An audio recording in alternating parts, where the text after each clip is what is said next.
nga guys, andito na kami sa Boracay. Ito yung tunuluyan namin guys. Ayan. Ganda rito guys. Ayan. Ito tunuluyan namin. Napakaganda rito. Ayan o, pang ganda guys, yun yun, pang mayaman talaga. High ceiling nga rin pala siya at ang ganda ito. Bali ang ano niya, ito meron may TV, ang ganda ng talagang presentable na presentable.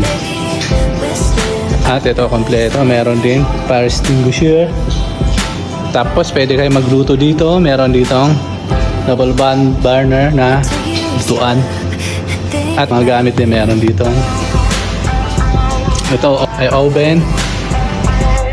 Bali ito nga pala ang mga higaan guys. Ang capacity ng bed niya ay pwede dito, nagiging hatak to dito sa ilalim. Kaya dalawa. Tapos ito mga double size yung bed niya. Dalawa.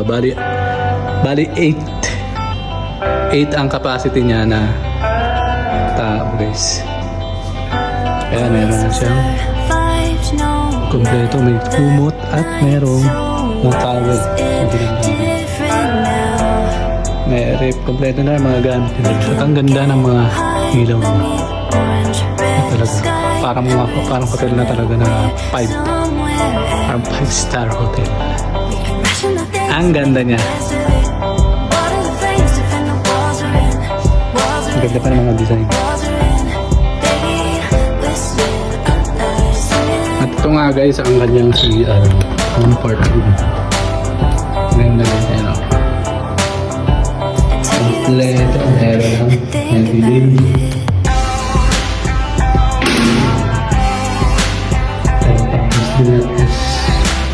At ito ang maganda.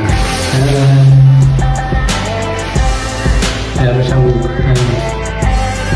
electric power control booster pump pala. May shower. Ganda guys. Ganda rito.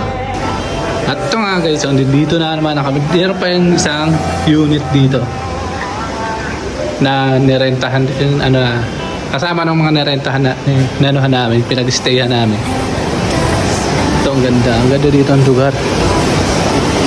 Beachfront talaga siya guys. Paglabas nyo, ayan, kung nadinig nyo ang malakas na hangin, kitang-kita nyo talaga ang maganda. Ganda ang lugar. Wow. May kitchen din at may TV din. Ganda guys. May CR. Ito ang CR niya, malaki. Wow, ang ganda ng CR na ito.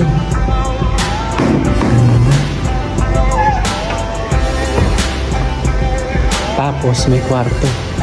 Ito may dalawa. Ito na-convert to sa higaan. Yan pwede. Kaya kung gusto niyo rin pong i-try, contact niyo lang po sila dito sa kanilang Instagram sa beststaycation.ph. Salamat!